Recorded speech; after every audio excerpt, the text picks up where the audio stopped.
18 gadus atpakaļ ienākot mazā sporta zālītē Valmierā, pagrabā. Kādas virsotnes man no turienes izdosies sasniegt, tas jau bija miglā tīts stāsts. Bet to stāstu centīšos jums tagad arī pastāstīt. Sāksim vienkāršu. Ir 2005. gads, un jaunietis vārdā Mārtiņš 17 gadu vecumā aiziet uz Valmieras 5. vidusskolas sporta zāli. Daudz par maniem pirmajiem startiem šajā sportā nav saglabājies, taču dažas bildes ir, un protokoli arī nemelo. Šeit redzam manu pirmo startu Ziemassvētku sacensībās 2005. gadā. Tur mans svars 79 kg. Gadu vēlāk arī Ziemassvētku sacensības noslēdzu savu jauniešu gājumu. Tur svars mazliet virs 90.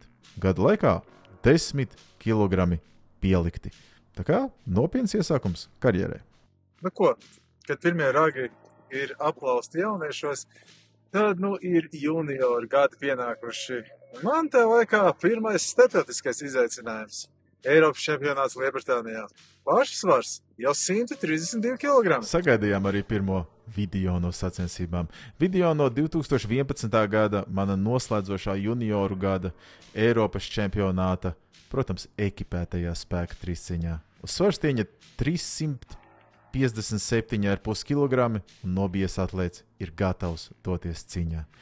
Savus junioru gaitas gan noslēdz pāris mēnešus vēlāk, šeit pat Valmierā, Valmieras 5. vidusskolas tradicionālajās Ziemassvētku sacensībās. Tur pašsvars bija 132,6. Bet, nopietni sagatavojies juniors, pārbijies, kā mazs sēzis iziet, tīri stabili jāatzīstās spiedpienu zābakos, kas kalpoja līdz karjeras beigām. Veiksmīgi, ietupis tīri tādā seklā dziļumā, bet dziļumā diezgan šķībi uzceļas un sagaida nolikt. Un piegājiens veiksmīgs, prieks un laime ir atradies. Starptautiskās sacensības ir pilnīgi cita līmeņa izaicinājums, pilnīgi cita līmeņa motivācija un pilnīgi cita līmeņa celšana. Veiksmīgi izgāja, sudraba medaļu nopelnīja, bet kas svarīgāk – pieredze. Tā palīdzēs. 2012. gads pienācis. 7 gadus no sākuma. Pirmais starts vīros. Tur pasaules čempionātā Stokholmā personīgais svars jau sasniedz 142,5 kg.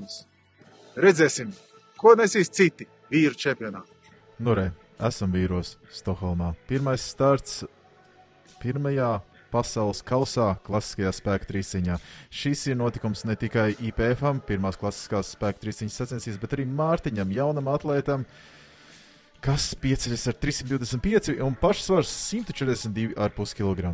Pēc tam čempionāts Krievijā, no kā video gan nav atrodams, personīgais svars mazliet tikai lielāks, 142,95, tur rezultāts bija 345, bet mēs vērojam jau kādu brīdi pasaules čempionātu Dienvidāfrikā. Tur personīgais svars 10 kg vairāk, 152,5 un svarstieņa 370 kg. Nopietni pacelts.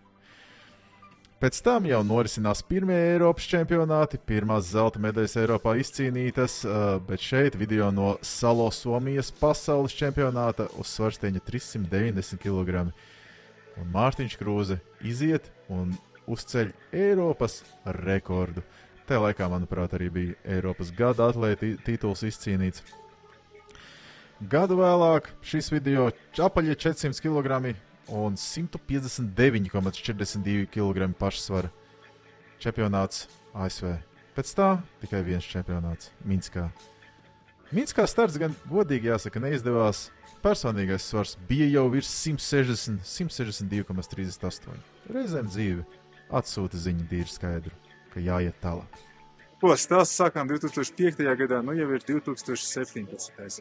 Personīgais svarīgs faktiski dubultots. Jaunietis ir kļuvis par vīru un izcīnījis 3 Eiropas zelta medaļas un pāris pasaules medaļas. Varētu teikt, ka Eiropas virsotnes ir sasniegts. Bet, kā jau teicu, uz stāvot, kad viena kalni ir kļuvuši pa lejām, ir jāiet meklēt jauni kalni, kuros kāpt.